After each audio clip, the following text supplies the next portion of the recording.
Welcome back, Richard. Part of our leadership series is something called Board Perspectives, and in your position, you would totally appreciate it.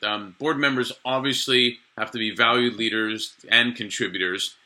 How do you view, in general, what the right fit is on a board? Public or private, for that matter.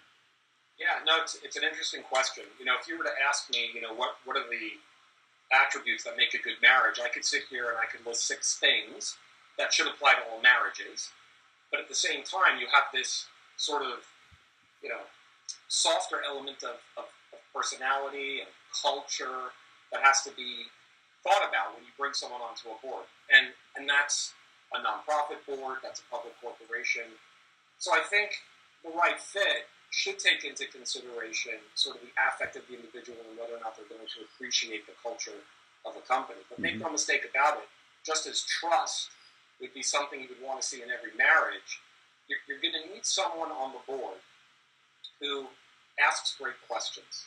I mean, really, the purpose of the board member is not to run the company. They're not management.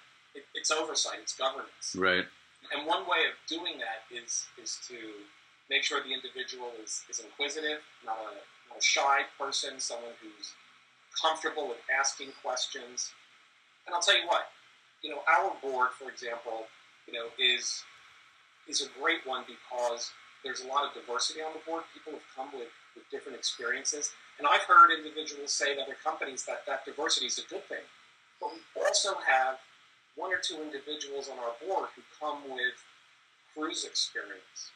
And there's something to be said for that because sure, they know where the potential skeletons in the closets are. So I think it's good to have balance in terms of individuals who have experience with other types of companies, who bring something fresh, but also people who fundamentally understand what the mission is and what you're trying to do and how it all comes together at the end of the day. I think our mothers had it right because they had the usual good quotes. They said, everything in moderation, balancing, and whatnot. So you shouldn't have everybody with the same industry, and you shouldn't have everybody with all different industries.